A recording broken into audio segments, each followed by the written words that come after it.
Continuamos con el estudio del libro del Zohar. Estamos viendo los secretos de Jacob. Cuando él llega a la tierra de sus antepasados, llega hasta un pozo, y allí conoce a Rachel, quien será su esposa. Recordemos que cada persona mencionada en el Zohar nos enseña cómo se manejan las energías. Por ejemplo, Jacob, quien es llamado hombre perfecto, se lo llama así porque él supo equilibrar las fuerzas de la misericordia y el rigor. El Zohar nos dice ahora: y miró y he aquí un pozo en el campo. Rabí Eleazar dijo, está escrito, escuchadme los que seguís la justicia, Isaías 51:1. Esto se refiere a los que siguen la nukba, que es llamada justicia, para enmendarla, indicando con ello el realizar la corrección de la columna izquierda. Aquellos que reclaman el secreto de la fe, aquellos que se adhieren al vínculo de la fe, que es el secreto del vínculo en la columna derecha. Y aquellos que conocen los caminos del Rey Superno, que es el secreto de la columna central. Cuando las dos columnas se mueven hacia una, la reciben entre sus brazos. Así, dos columnas viajan con la tercera entre ellas. Las dos primeras son la sede de los profetas, de los que obtienen sustento.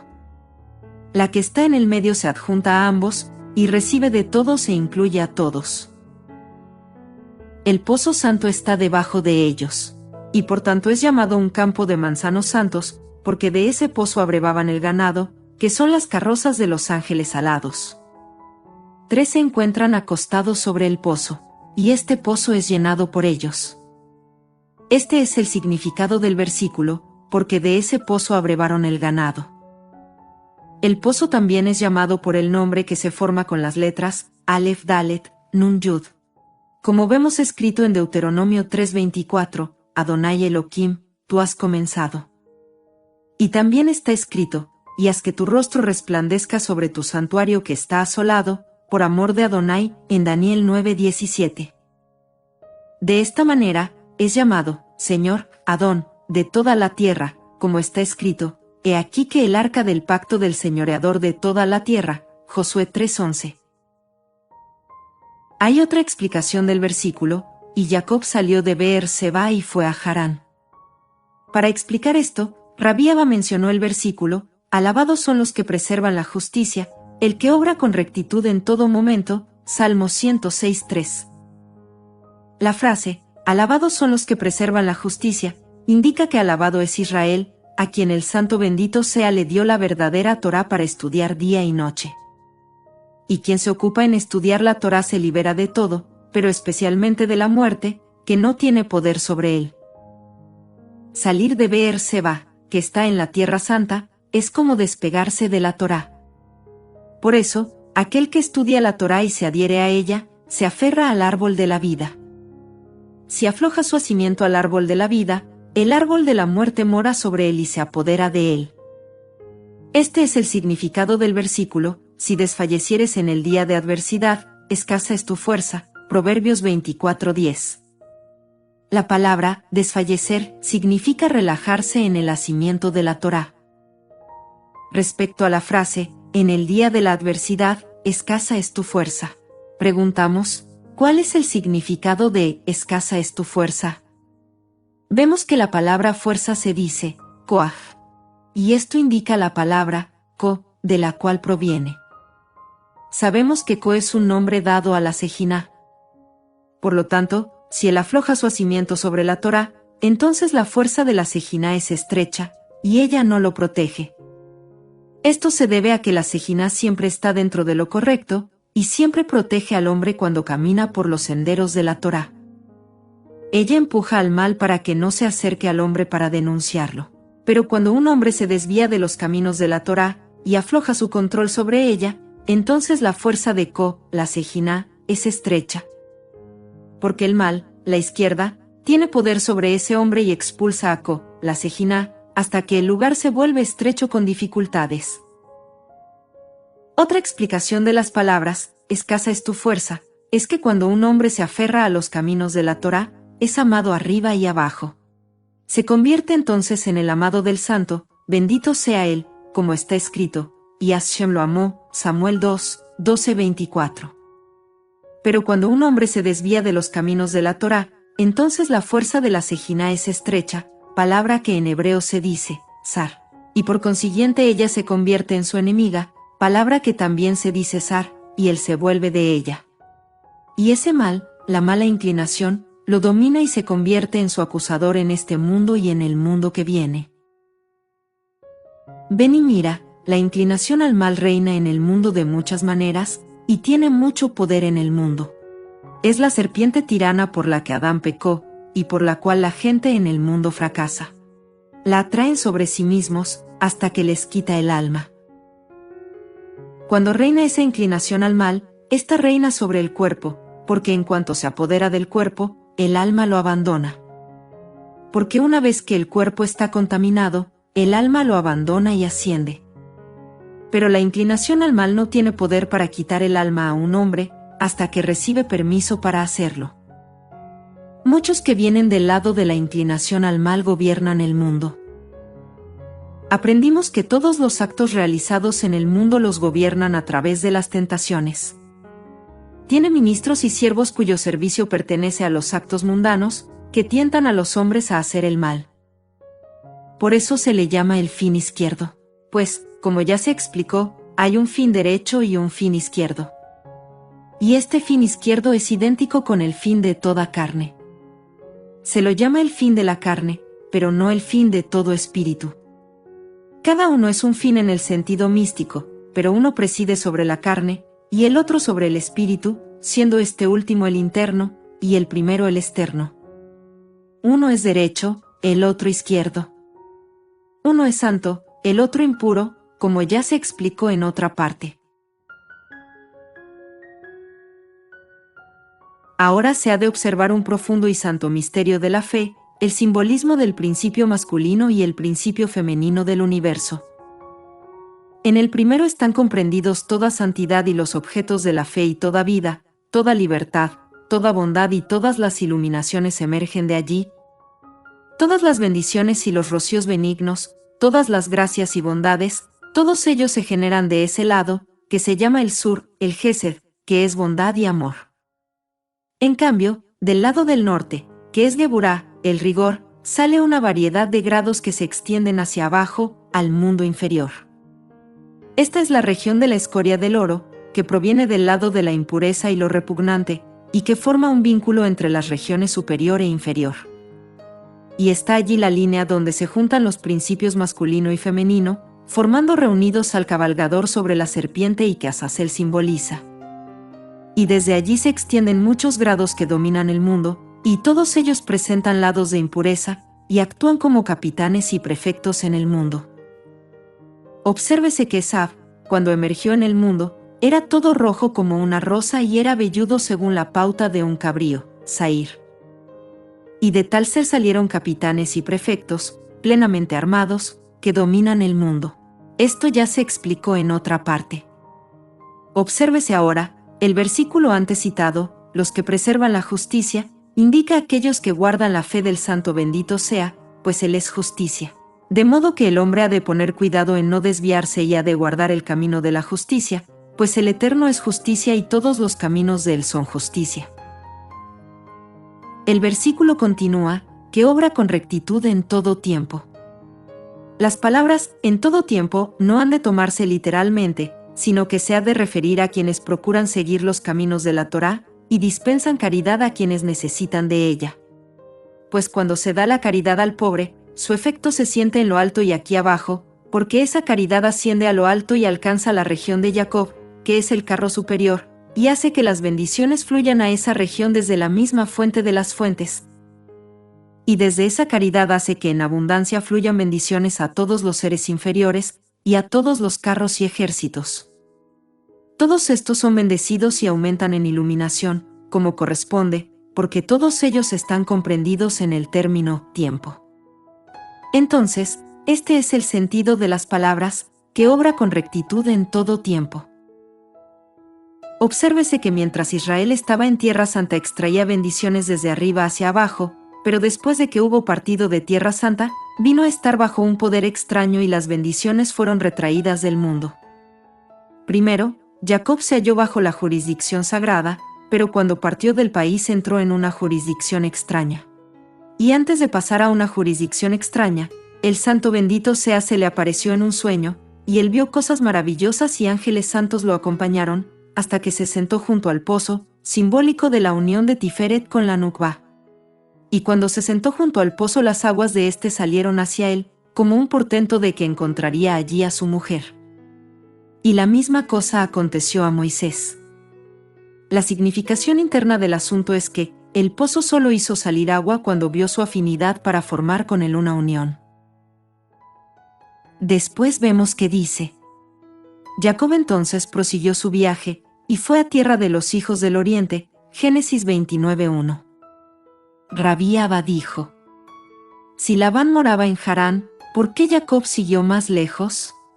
El hecho de que Labán moraba en Harán, lo sabemos de los versículos que relatan lo sucedido antes de que Jacob llegara al pozo, y él habló con los que estaban allí, como se dice, y Jacob les dijo: Hermanos míos, ¿de dónde sois?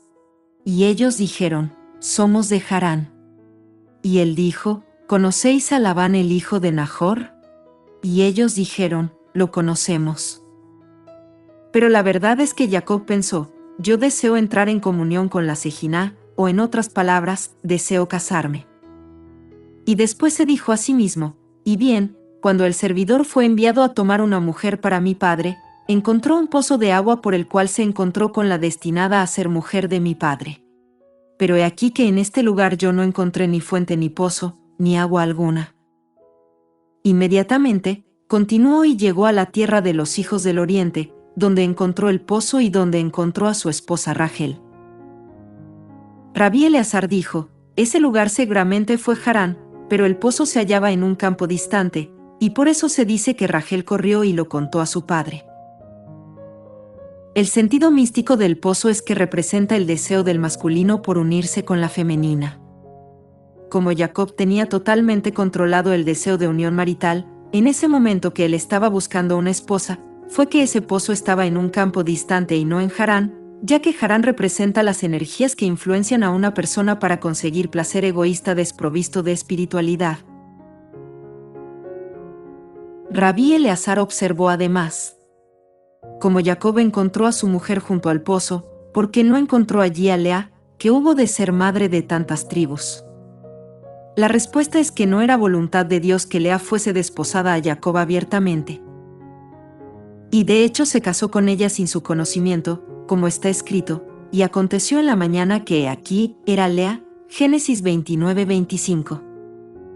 Fue también con el fin de fijar su ojo y su corazón en la belleza de Rachel, de modo que pudiese establecer con ella su principal morada.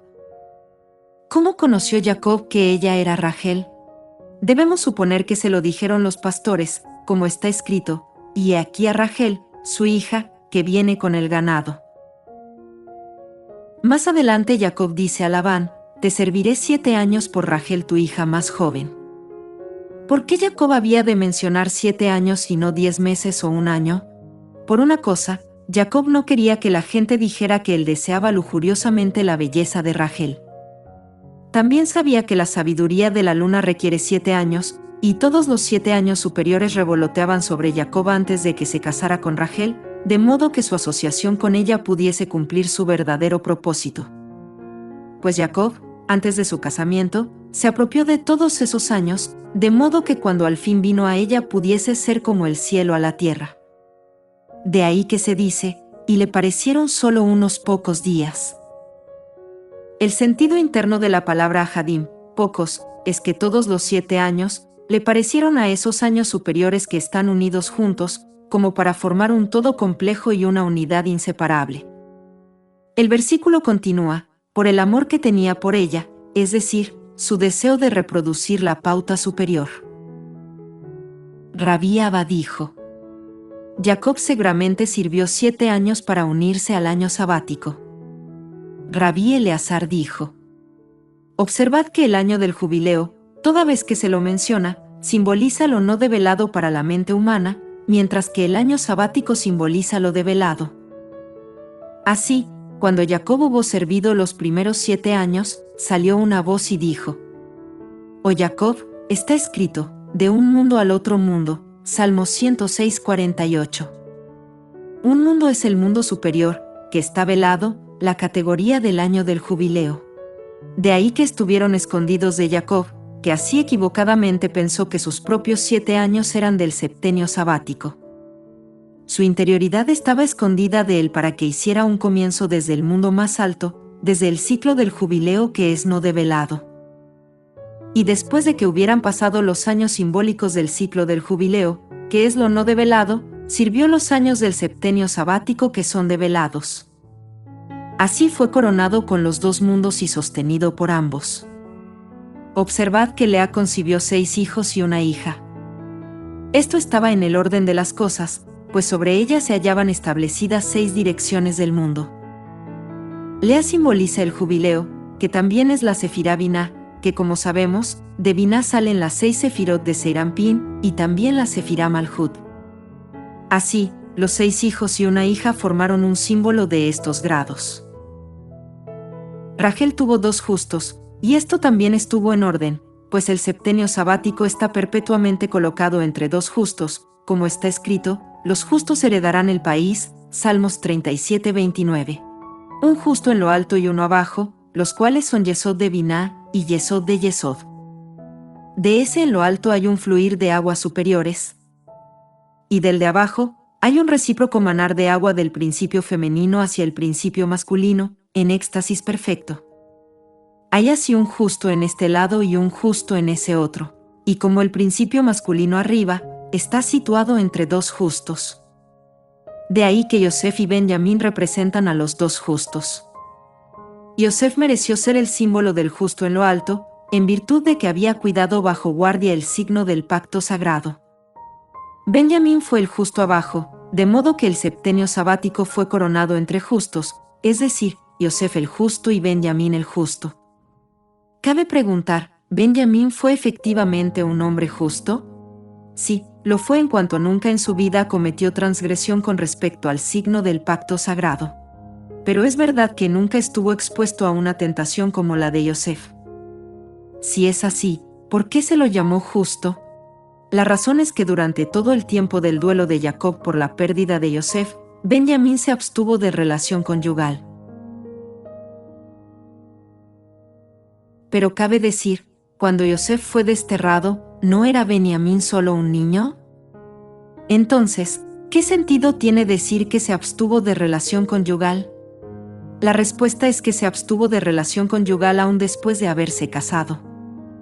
Pero de nuevo preguntamos, ¿cómo concuerda esto con la tradición de que Yosef, cuando llegó a Egipto, le preguntó si tenía mujer e hijos, y él contestó, sí, y todos se llaman en memoria de mi hermano, es decir, Bela y Bejer, y Asbel, Gerá y Naamán, Génesis 46, 21. ¿Cómo entonces se puede decir que se abstuvo de relaciones conyugales? La verdad, sin embargo, es que Benjamín no tenía hijos en ese tiempo, pero los había ya engendrado cuando los hermanos finalmente fueron a Egipto.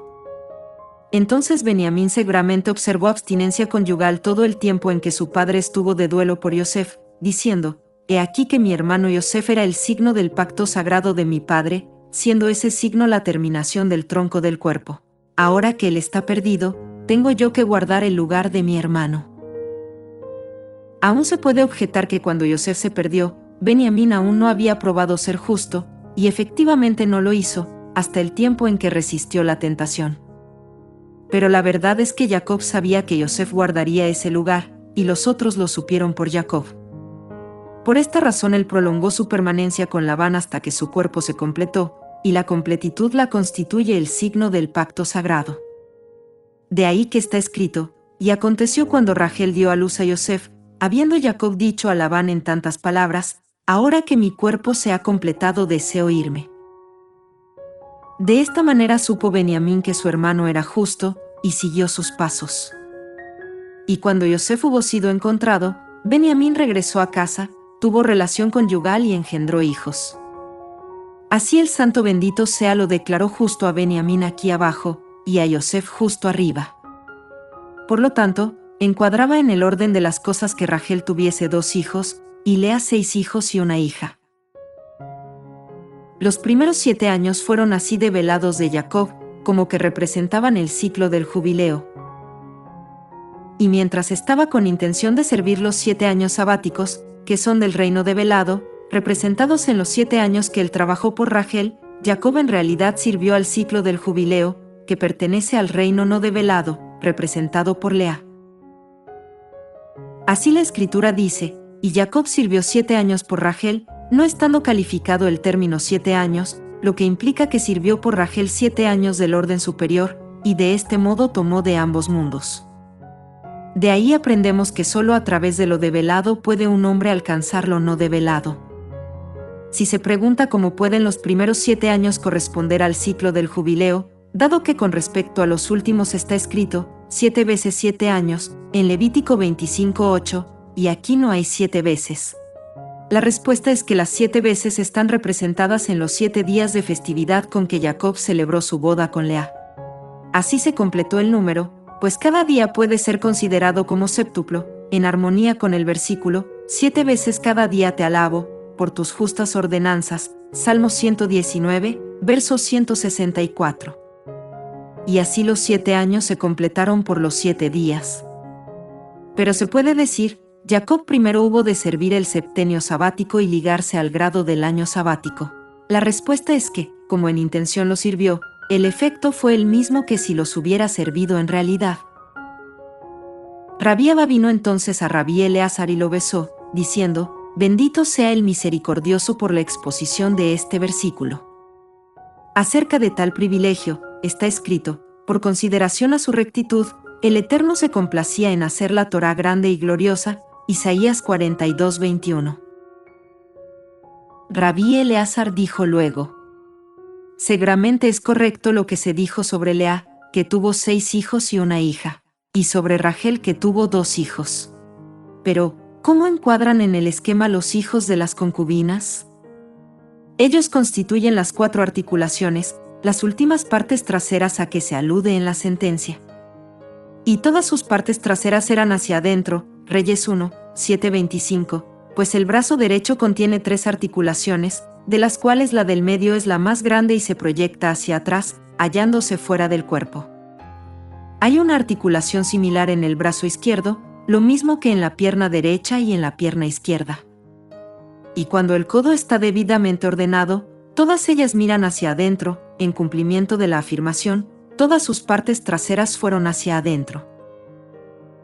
Y bien, todas las otras articulaciones están en la línea del cuerpo, pero estas están sacadas hacia afuera de los brazos y de las piernas. En correspondencia, los hijos de las servidoras, aunque están dentro del número, no son sin embargo del mismo rango que los hijos de Rachel y Lea, y así permanecen afuera. Según otra explicación, estas 4 son las articulaciones por las que se mueven las otras.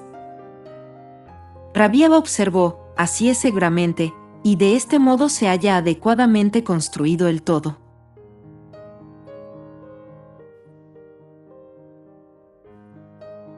El Zohar explica ahora. Y el Señor vio que Lea era odiada. Rabí Eleazar dijo, que corrige el cimiento de la casa, una madre gozosa de hijos. Aleluya. Salmo 113:9. En este verso, el cimiento de la casa es una referencia a Rachel, mientras que una madre gozosa de hijos se refiere a Lea. Según otra explicación, el cimiento de la casa es una alusión al año sabático, que constituye la base de este mundo. Y una madre gozosa de hijos significa el año del jubileo, Biná, del cual dependen el gozo y la alegría de todos los mundos. Y este versículo los comprende a todos en un santo simbolismo, y de ahí en conclusión la palabra aleluya. Ahora podemos comprender por qué se dice aquí que Lea era odiada. Esto parece extraño en vista de que los hijos de una mujer odiada son de tipo bajo, mientras los hijos de Lea eran de tipo alto. Pero la verdad es que el jubileo es un mundo velado, del cual nada está manifiesto a la inteligencia humana, de ahí que Jacob lo ignorara totalmente. A su vez, el mundo inferior es inteligible y es el punto de partida para los grados ascendentes. Exactamente como la sabiduría superior es un punto de partida del todo. Así es también el mundo inferior una manifestación de sabiduría y un punto de partida del todo. Por eso este mundo se llama Atá, simbólico del año sabático y es inteligible. Mientras que el mundo superior, simbólico del jubileo, se llama por la palabra hebrea, Hu, que en español significa el cual está totalmente velado para la comprensión humana. De ahí que hay una significación interna en las palabras, y él yació con ella esa noche. Del mismo modo que está escrito, y el levita le servirá a él, Números 18:23. De modo de extraer de ello bendiciones para cada cual, es decir, del mundo superior, que permanece velado por siempre.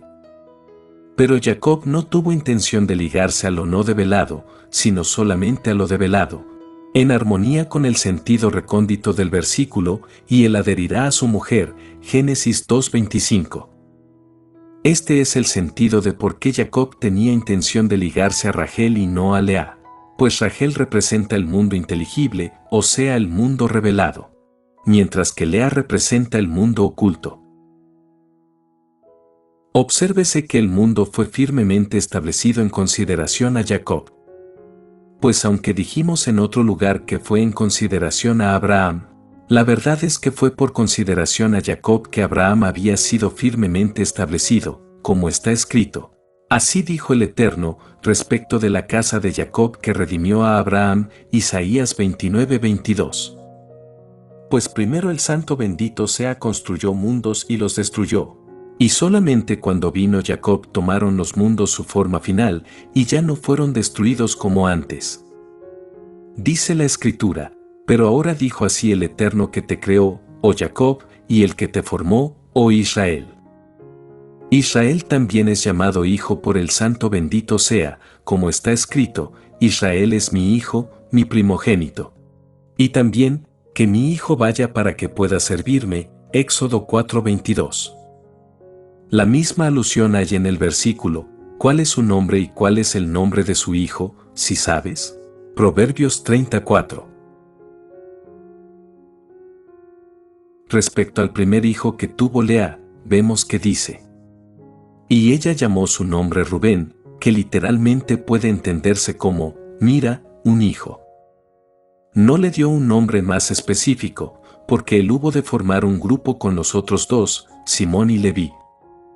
El nombre Leví es afín al término unir, o sea juntar, como dice en el verso de Reyes 1:7-30. Y significa la perfecta combinación de ellos tres en un esquema. Rabí Yehudá dijo que la misma idea está implicada en la frase, la excelencia de la dignidad y la excelencia del poder, del Génesis 49:3, que en la paráfrasis caldea se traduce, derecho de nacimiento, sacerdocio y reino, perteneciendo reino al lado del poder, Geburá. De ahí el nombre Rubén, que implica hijo, la palabra hebrea ben. Rabí Abba dijo que el nacimiento de esa tríada, como se implica en el nombre Rubén, era la meta hacia la cual tendía Lea, como se indica en la expresión de ella. Y bien esta vez mi marido se juntará a mí, porque le he dado a luz 3 hijos. Génesis 29:34. Es decir, 3 reunidos juntos como uno. Obsérvese ahora que el trono celestial consiste de nuestros 3 patriarcas, a los que subsiguientemente se unió el rey David, formando juntos un grupo de 4, simbólico del tetragrama divino. Y cada uno de ellos es simbólico de la Sefirot, Gesed, Geburá, Tiferet y Malhut. Concordantemente tenemos a Rubén, Simón y Leví, a los cuales más tarde se juntó Yehudá, el cual heredó el reino. De ahí la significación del pasaje, esta vez alabaré al Eterno. Por eso, ella llamó su nombre Yehudá, y ella dejó de alumbrar hijos.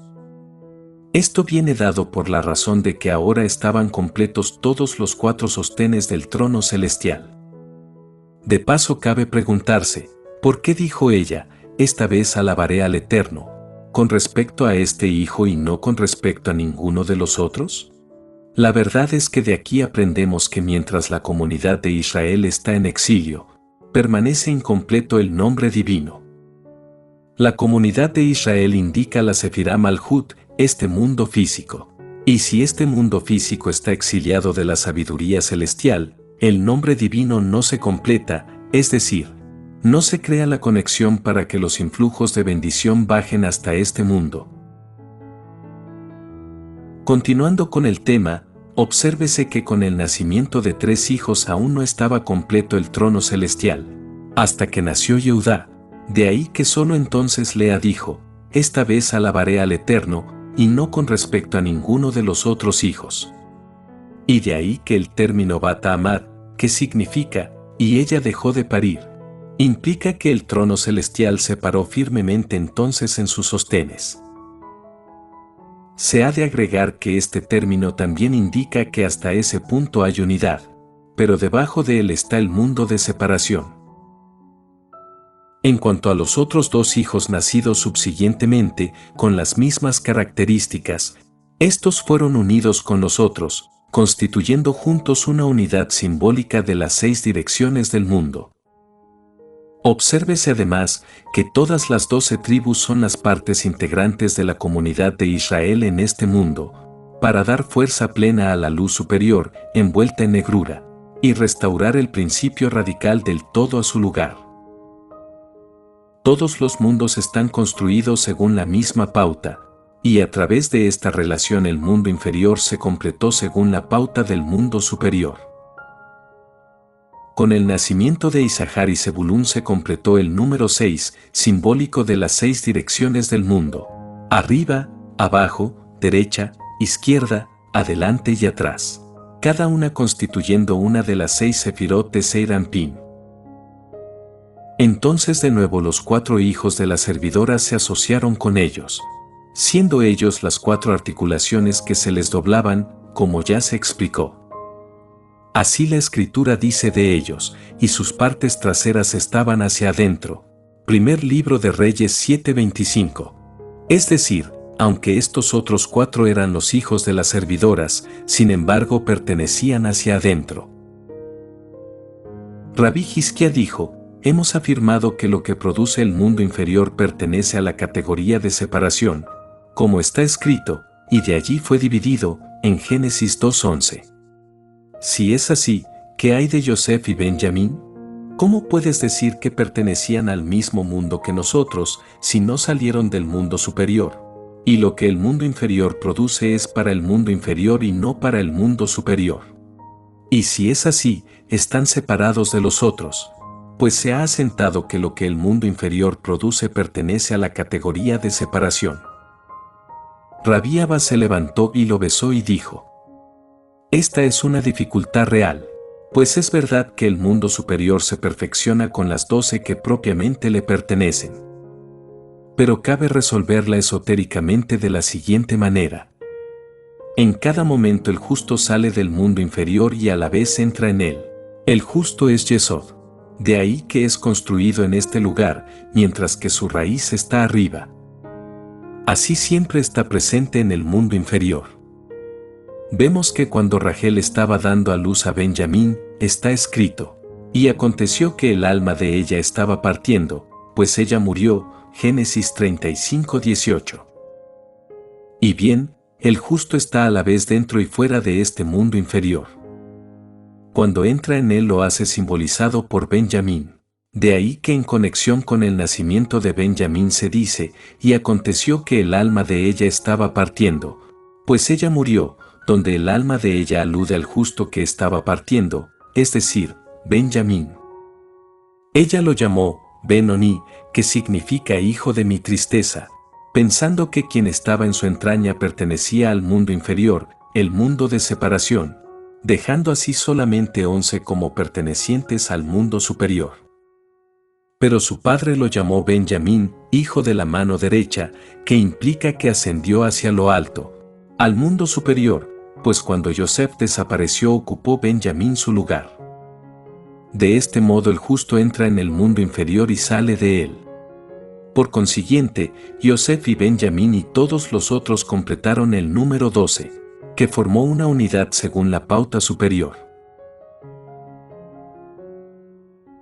Lea dijo, esta vez alabaré al Eterno. Con respecto a estas palabras, Rabí Simón citó aquí el versículo: Yo alabaré al Eterno con todo mi corazón, Lebab, con el consejo de los justos y con la congregación. Salmo 111:1. Dijo, la forma intensificada Lebab, corazón, se emplea aquí para mostrar que David deseó alabar al Santo bendito sea con todo su ser, incluyendo tanto a su buen instigador, Yetzer-Tov, y su mal tentador, Yetzer-Ra. O en otros términos, el lado derecho y el lado izquierdo, siendo el corazón simbólico del sur y el norte. Con la frase, con el consejo de los justos, David significaba las otras direcciones, formando las 6 direcciones del mundo, según la pauta superior. La palabra, congregación, es una referencia al reino de Yehudá, como ya se dijo antes, Malhut, siendo el término hebreo que significa congregación afín al término que significa testimonio en el pasaje, y mi testimonio que yo les enseñaré, del Salmo 132:13. Lo mismo que al vocablo que significa aún en el pasaje, pero Yehudá aún gobernaba con Dios, Oseas 12:1. Por otra parte, en el primer verso del Salmo 138 dice, yo te alabaré con todo mi corazón, a Elohim cantaré alabanza a ti. David se dirigió a un reino único, designado Elohim, que es el grado reino, cantando alabanzas al grado asociado con el lado derecho. Obsérvese que Yehudá abarcaba todos los lados, habiendo tomado del sur lo mismo que del este. Y saliendo el mismo del lado izquierdo, con su comienzo en el norte, tomó del sur, pues sus giros eran a la derecha, y se ligó al cuerpo, es decir, a la Sefirá Tiferet. De ahí las palabras de Lea, esta vez alabaré al Eterno, que como sabemos, indica el santo nombre Yud-He, Bab-He, presente en la Sefirá Tiferet. Las palabras, y ella permaneció quieta para no parir más, implican que ahora había allí una posición firme, que todo estaba ahora en orden, pues con el nacimiento de Yehudá el trono celestial estaba completo. Un día, Rabí Simón mientras caminaba por el campo, se encontró con Rabí Abba, Rabí Hillá y Rabí Yosí. Cuando los vio dijo, debemos tener aquí algunas nuevas exposiciones de la Torá. Así fue como ellos 3 se sentaron por un tiempo. Cuando estaban por irse, cada uno de ellos discurrió sobre un texto de la Escritura. Rabí Abba tomó el versículo, y el Señor dijo a Abraham, después de que Lot se hubo separado de él, levanta ahora tus ojos. Preguntó, Abraham solo heredó entonces tanta tierra como había en su campo de visión, y no más, lo cual era unas 3 o 4, o a lo sumo 5 parasangas. Esto estaría en contradicción con el siguiente versículo que dice, pues toda la tierra que ves te la daré a ti. Pero la verdad es que al recorrer con la mirada las 4 direcciones del mundo, vio toda la tierra, pues las 4 direcciones abarcan el mundo entero. Además, el Santo bendito sea lo levantó alto encima de la tierra de Israel, y le hizo ver cómo se halla limitada con los 4 puntos cardinales. De esta manera Abraham miró el conjunto del país. De manera similar, todo aquel que ve a Rabí Simón ve el mundo todo, ve la delicia del mundo superior y el mundo inferior, pues Rabí Simón representa la sabiduría del mundo de Atzilut. Rabí Hillá siguió con el texto. La tierra en que estás acostado, te la daré a ti y a tu simiente. Preguntó, entonces Dios no le prometió más que ese lugar, que comprendía solo unos 4 o 5 codos.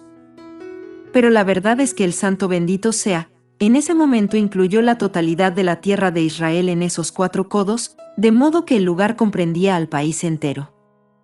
Y bien, si de este modo puede concentrarse todo el país, cuanto más verdaderamente se puede decir que Rabí Simón, que es la luz del mundo, es de igual valor que el mundo entero, pues él representa la luz que baja desde Atzilut e ilumina al mundo.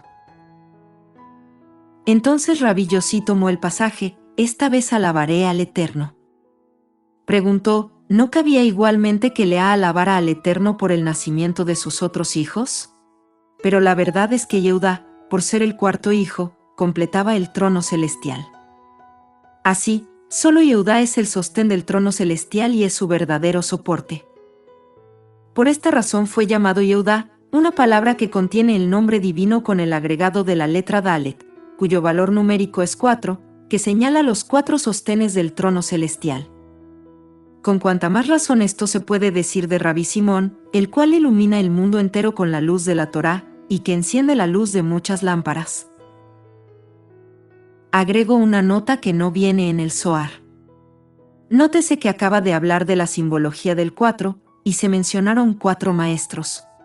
Rabí Simón simboliza Atzilut, que abarca la totalidad de la creación, y que es la fuente de donde se iluminan todos los demás mundos. Rabí Abba representa a Bería. Rabí Hillá representa a Yetzirá. Y Rabí Yossi representa al mundo de Asiyá. Pasamos ahora a ver el siguiente verso. Y Rubén fue en los días de cosecha de trigo y encontró mandrágoras en el campo. Rabí Isaac habló sobre el versículo: cuán múltiples son tus obras, oh Hashem. En sabiduría las hiciste a todas, la tierra está llena de tus criaturas. Salmo 104:24. ¿Quién puede contar las obras del Todopoderoso? Dado que hay ejército sobre ejército y legiones sobre legiones de seres, cada uno diferente del otro y todos existiendo simultáneamente. Pues exactamente como un golpe de martillo hace volar chispas en todas las direcciones, así el Santo bendito sea trajo simultáneamente al ser multitud de especies, y huestes innumerables y diferentes entre sí. El mundo fue traído al ser por una palabra y un soplo juntos, como está escrito: por la palabra del Eterno fueron hechos los cielos, y todo el ejército de ellos por el aliento de su boca. Salmos 33:6. El uno no opera sin el otro, pero de su acción combinada vinieron al ser huestes sobre huestes y legiones sobre legiones, y todo simultáneamente. Y bien, cuando el Santo bendito sea estuvo por crear el mundo, Él produjo una chispa secreta de la cual salieron e irradiaron todas las luces que están develadas. Primero se extendieron desde esa chispa las luces que constituyen el mundo superior. Luego ella continuó su irradiación, y el artífice hizo de ella una luz sin brillo, y así él hizo el mundo inferior. Y por ser una luz, pero sin iluminación, se siente atraído hacia el mundo superior. Y es esa luz sin iluminación la que a través de su ligadura con el mundo superior, trajo al ser todas esas legiones y huestes de existencias, todas las multitudinarias especies de las que está escrito: cuán múltiples son tus obras. Y todo lo que hay sobre la tierra tiene su contraparte en lo alto, no habiendo en este mundo objeto alguno, por pequeño que fuese, que no esté subordinado a su contraparte de arriba que está encargada de él. Así, cuando la cosa de abajo se agita, hay un estímulo simultáneo de su contraparte arriba, dado que los dos reinos forman un todo interconectado. Esto se puede ilustrar con el versículo: dame, te pido, de las mandrágoras de tu hijo. Esto se lo dice Rachel a Lea.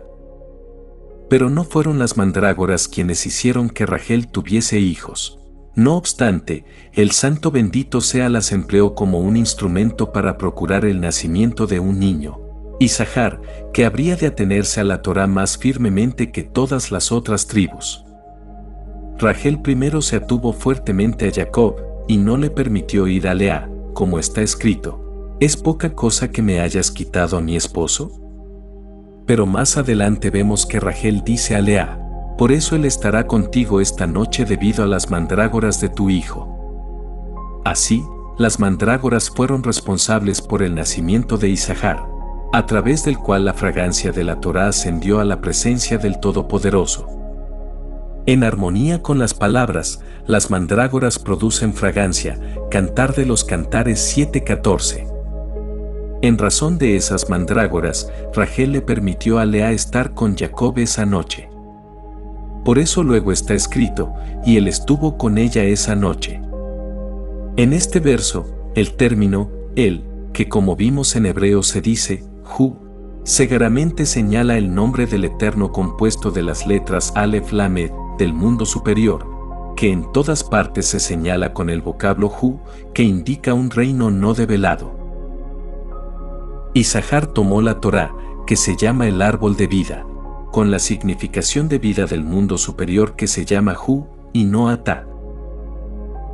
Por otra parte, está claro que no fueron las mandrágoras las que abrieron la entraña de Rachel, pues aunque las mandrágoras están dotadas de cierto poder de arriba, ese poder no puede influir en el nacimiento de niños, dado que los niños dependen del destino, el masal, y no de otra cosa.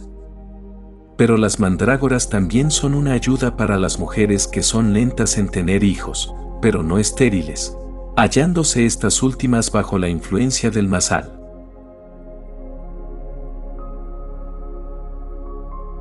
Y Lea salió para encontrarlo, y dijo, «Debes venir a mí». Superficialmente este lenguaje aparece siendo inmodesto, pero en realidad es una prueba de la modestia de Lea el que ella no haya dicho nada en la presencia de su hermana, sino que fue a encontrarse con Jacob y le dijo en un tono bajo que, a pesar de pertenecer él propiamente a Rachel, ella seguramente le ha alquilado y ha obtenido permiso de Rachel. Y para que él no se estuviera confuso ante la mirada de Rachel, Lea le habló afuera y no dentro de la casa. Más aún, una puerta de la tienda de Lea miraba al camino, y ella lo hizo entrar por esa puerta antes de que pudiera entrar en la tienda de Rachel, de modo que no diría nada en presencia de Rachel, lo que habría sido inmodesto. Luego ella reflexionó que si Jacob entraba en la tienda de Rachel, no sería justo que ella lo hiciera dejarla, y por eso lo interceptó afuera. Lea se avino a toda esta turbación porque el espíritu de santidad actuó dentro de ella, y ella conoció que todas esas tribus saldrían de ella. Y así ella apresuró la hora de unión en su amorosa devoción al Santo bendito sea, y bajo la misma inspiración llamó a sus hijos con nombres de profundas significaciones simbólicas. En una ocasión caminaban por la ruta Rabí Hillá y Rabí Yossi, y este último dijo: «Cada vez que caminamos juntos y hablamos de materias que pertenecen a la Torá, el Santo bendito sea hace para nosotros milagros, y ahora tenemos delante nuestro un largo camino para ocuparnos con la Torá, y Hashem se nos unirá». Entonces Rabí Hillá comenzó con el versículo: «En el mes primero desde el 14º día por la tarde, comeréis panes ácimos». Éxodo 12:18. Dijo: «Este pan sin levadura, en Deuteronomio 16:13 es llamado pan de aflicción», una expresión que los compañeros comentaron de la manera siguiente: «Cuando los hijos de Israel estaban en Egipto se encontraban en poder extraño, y cuando Hashem quiso acercarlos a él, les asignó la región del pan de Oní, o sea, pan de aflicción, pudiendo el término Oní leerse también como Aní, que significa pobre, señalando así al rey David, el cual dijo de sí mismo: «Pues yo soy pobre y necesitado», en el Salmo 86:1.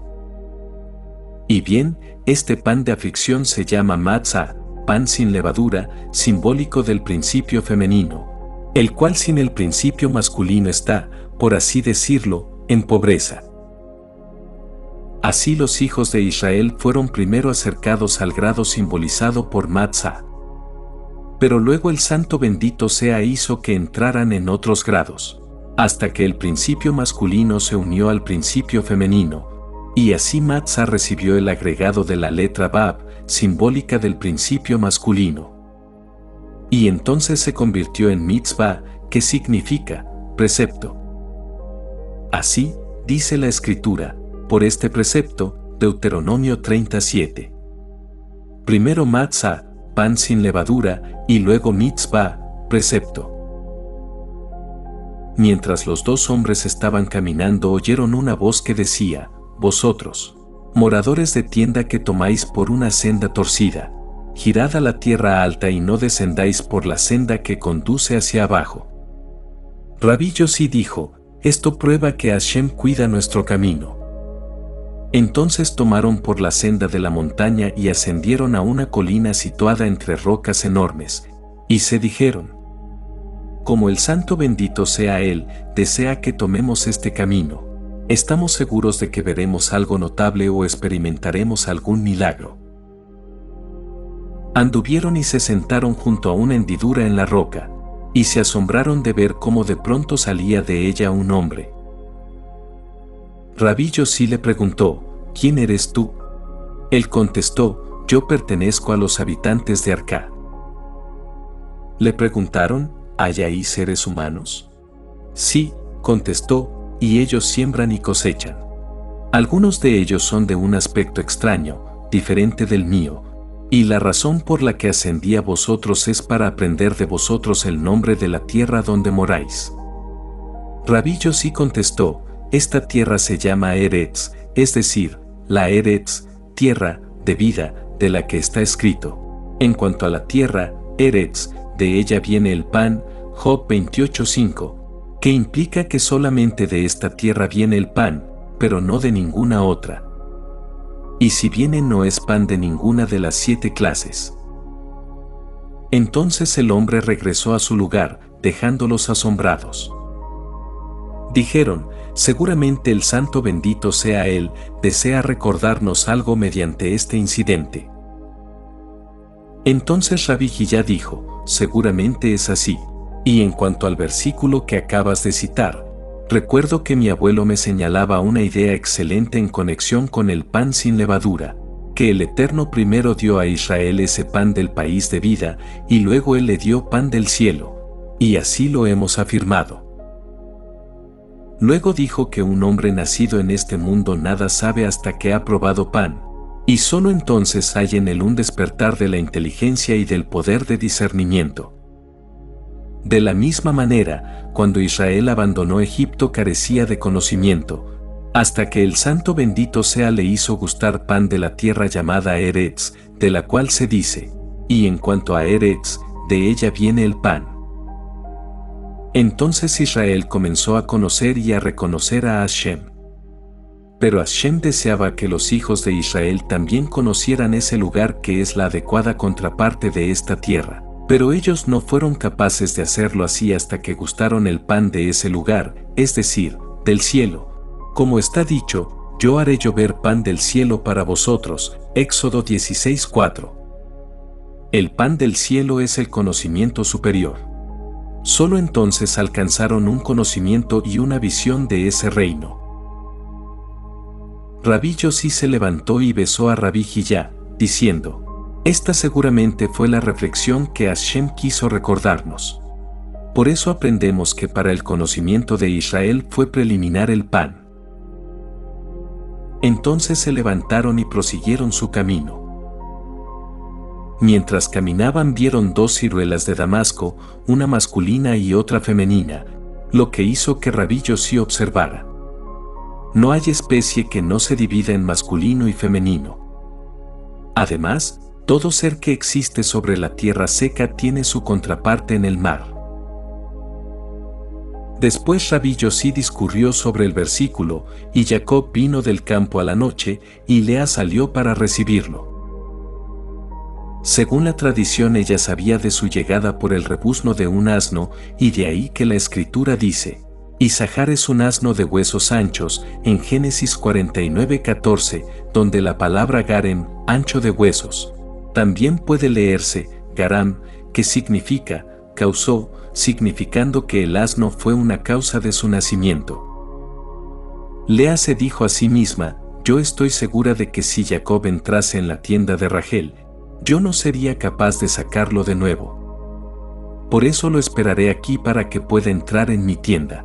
Y de ahí que le dijera, pues seguramente te he alquilado con las mandrágoras de mi hijo. Mencionó las mandrágoras a Jacob porque pensó que esto lo dispondría en favor de ella, debido a su eficacia para el nacimiento de hijos. Pero Jacob sabía que no dependía de las mandrágoras, sino del cielo. Recordemos que Lea representa el conocimiento superior, el mundo no develado. Al no dejarlo ella entrar en la tienda de Rachel, que es el mundo develado, lo que ella quería era que él orientara sus energías hacia el mundo superior. Sin embargo, Jacob ya conocía esto, y además sabía que cuando a una persona se le abre el conocimiento del mundo superior, eso depende del cielo. Es decir, de la Sefirá Tiferet, llamada cielo. Lo que significa que por el deseo de una persona por apegarse al Santo bendito sea, Él le concede el conocimiento de los secretos superiores. Con las palabras, porque seguramente te he alquilado, Lea pudo haberse referido a la Torá, que Jacob corporizaba. O pudo haber significado literalmente el propio yo de él, como diciendo, te he alquilado para que pudiese llevar tu imagen. De aquí aprendemos que quien estudia diligentemente la Torá hereda el mundo por venir y la herencia de Jacob. Pues el nombre Isahar se puede dividir en dos palabras, yes, Sahar, que significa hay una retribución. Esto lo vemos en el versículo, hay una retribución para tu obra, escrito en Jeremías 31:16. Y también en, hay una heredad para quienes me aman, y yo llenaré sus tesoros, Proverbios 8:21.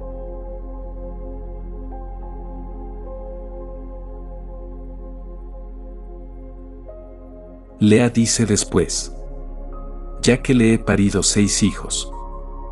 Rabí Hizquía dijo, los 6 hijos prefiguraban el hacia arriba y hacia abajo, y las 4 direcciones del espacio. Y el propósito de prolongar la palabra Ejad al recitar Shma Israel es aclamar a Hashem como Rey en lo alto y abajo y en las 4 direcciones del mundo, como verdaderamente uno. Rabí Hizquía dijo a continuación, se debe distinguir entre montañas escarpadas, del Cantar de los Cantares 2:17. Y la frase, montañas de los aromas, del Cantar de los Cantares 8:14. Estas últimas están tipificadas por los 6 hijos de Lea que incluían en sí los otros 6 hijos, constituyendo de este modo todos los 12, con Lea presidiéndolos en cumplimiento del pasaje. La madre de los hijos está gozosa. Alabad al Eterno, Salmo 113:9. Por eso está escrito, no tomarás la madre con los polluelos, en Deuteronomio 22:6. Por la razón de que ella, la madre, Lea, representa el mundo no develado, y de ahí que dice en ese verso, en todo caso dejarás a la madre irse, pero a los polluelos los puedes tomar contigo. Y más aún, porque ella simboliza el mundo absolutamente oculto. Mientras que, a los polluelos los puedes tomar contigo, está en armonía con el versículo, pues pregunta ahora de los días pasados y de un confín del cielo al otro, en Deuteronomio 4:22. Y bien, a todas estas se las llama montañas de aromas, mientras que todo lo que está debajo se llama las montañas escarpadas en referencia al pasaje. Y desde aquí se dividió y se convirtió en 4 cabezas, Génesis 2:10.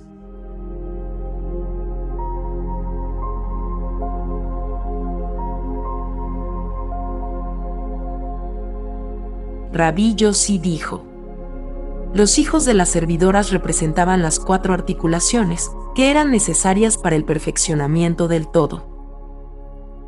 Rabí Eleazar observó, por esa razón estas articulaciones se proyectan hacia afuera, a pesar de que todas son partes orgánicas del cuerpo, que de otro modo es perfectamente derecho.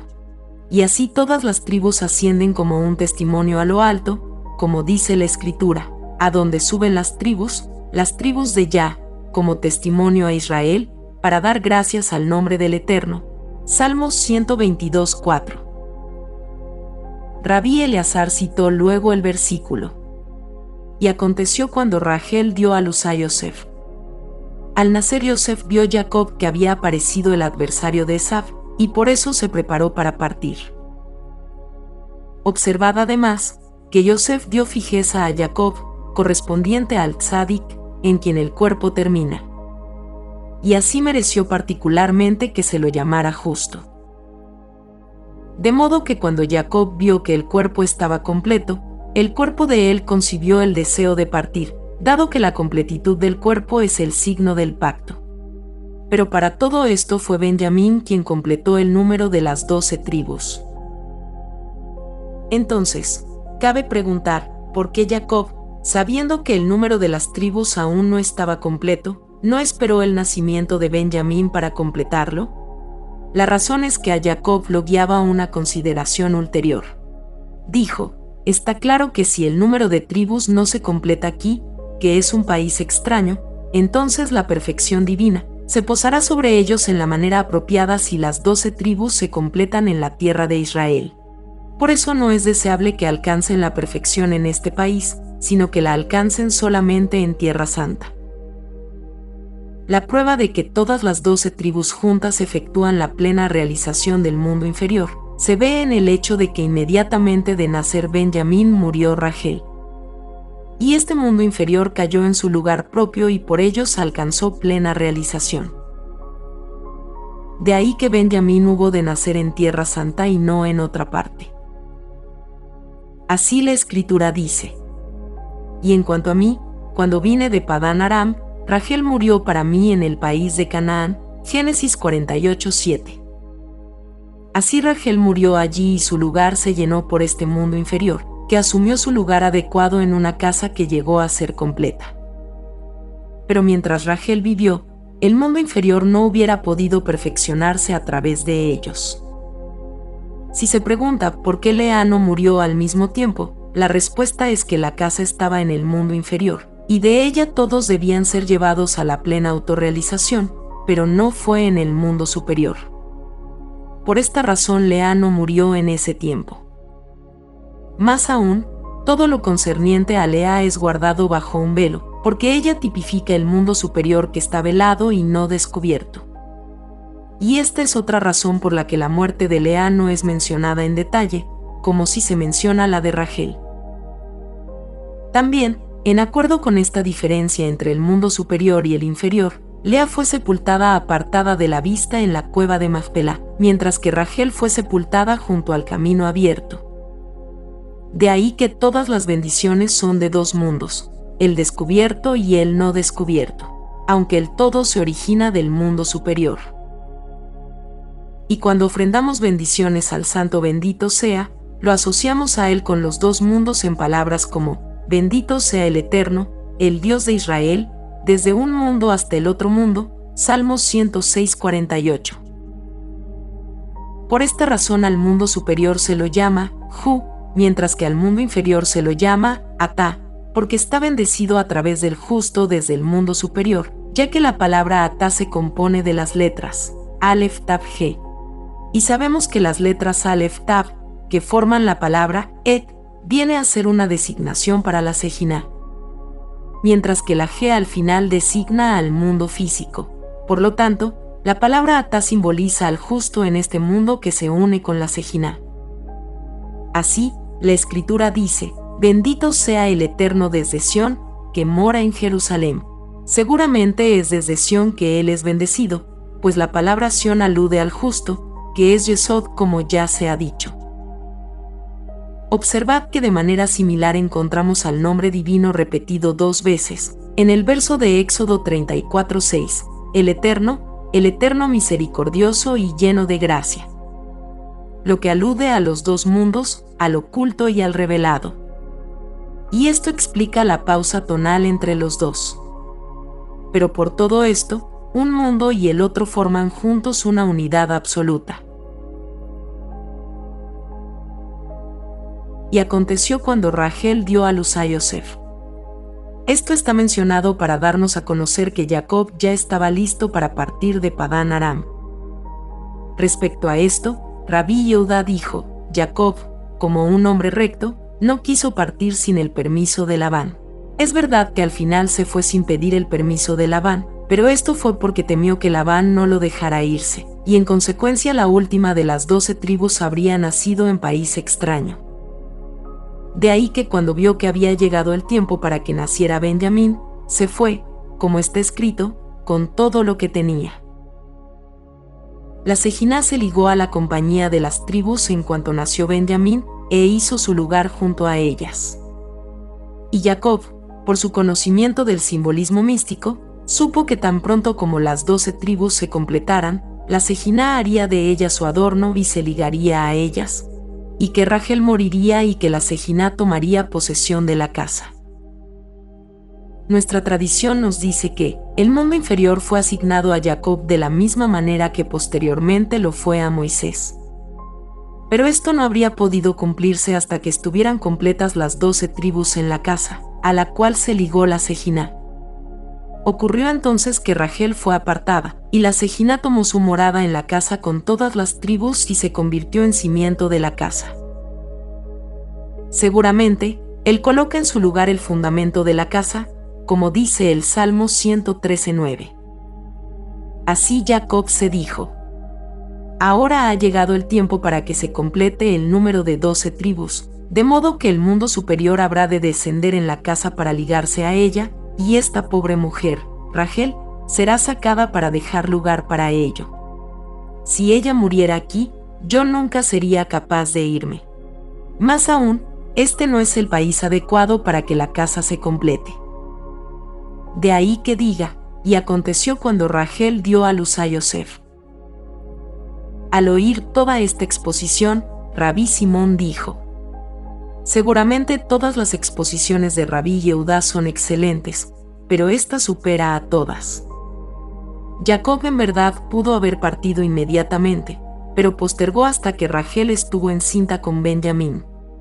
Entonces se fue sin pedir permiso, de modo de no demorarse allí más, y para que su unión con todas las tribus pudiera efectuarse en el lugar adecuado. Rabí Abba dijo: leemos respecto de Moisés que él se fue y volvió a Yitro su suegro. Y bien, Moisés, que era el pastor del rebaño de Yitro y vivía con él como Jacob con Labán, cuando quiso irse obtuvo primero permiso. Entonces, ¿por qué Jacob, siendo hombre tan recto, no tuvo permiso de Labán antes de dejarlo? Como nos enseña la tradición, la verdad es que Jacob temió que Labán empleara toda suerte de astucias para hacerlo quedarse con él más tiempo, como había hecho antes. En cambio, Moisés no tenía nada que temer de Yitro. Labán era un mago y en todos sus tratos con Jacob empleó artes mágicas. Pero Jacob no deseaba quedarse allí más tiempo, porque el santo bendito sea le había dicho: vuelve a la tierra de tus padres, como se ve en Génesis 31:3. Así Jacob no quiso quedarse y transgredir la orden de su amo. Rabí Abba discurrió luego sobre el Salmo 46, que dice, para el director de canto, de los hijos de Coraj, sobre Alamot, canción. Este versículo, si se lo considera de manera apropiada, contiene una profunda referencia mística. Y en verdad, todos los cantos e himnos que cantaron los hijos de Coraj eran antiguos cantos e himnos cantados de nuevo. Y todos los cantos e himnos que cantaron David y sus asociados contienen profundas alusiones de sabiduría. Y bien, el santo bendito sea hecho el mundo inferior según la pauta del mundo superior, y todos los arreglos hechos por David y Salomón, y por todos los verdaderos profetas, lo fueron según la pauta superior. Observad que de la misma manera en que hay centinelas de la noche sobre la tierra, así hay en el cielo relevos de ángeles que cantan alabanzas a su amo, y entonan continuamente himnos. Todos ellos están dispuestos en hileras, uno frente a otro, y produciendo una armonía de canto y alabanza. Así interpretaron los compañeros la frase, sobre Alamot, canción. El término Alamot tiene, según ellos, un significado similar a su homónimo en el versículo: 60 son las reinas, y 80 las concubinas, y las doncellas, Alamot, son sin número, Cantar de los Cantares 6:8. Mientras que la frase, sin número, encuentra su eco en el pasaje. ¿Hay algún número en sus ejércitos? Escrito en Job 25:3. De ahí que hay servidoras sin número, todas dispuestas en hileras sobre hileras una frente a otra, para cantar himnos y alabanzas a su amo. A estas se las llama las servidoras del canto, porque hay otras servidoras que no cantan himnos como estas. Hay 3 órdenes de cantantes colocados en hilera en cada uno de los 4 lados del mundo, y cada orden a su vez está subdividido en 3 subórdenes. La primera orden al este contiene así 3 órdenes, cada una con 3 subórdenes, llegando en total a 9, cada una de las cuales comprende miles y decenas de miles de ángeles. A todas estas 9 órdenes las guía una señal de letras grabadas a las que miran constantemente. El mismo procedimiento se sigue con las órdenes restantes, que de manera similar se hallan guiadas por letras grabadas. Además, están dispuestas en una serie de hileras una encima de la otra, y todas juntas cantando alabanzas. Cuando esas letras se remontan en el aire a lo alto, su jefe da la orden y se produce un cantar melodioso. Entonces una letra levanta vuelo del mundo inferior, ascendiendo y descendiendo, hasta que vuelan hacia abajo dos letras para encontrarlas.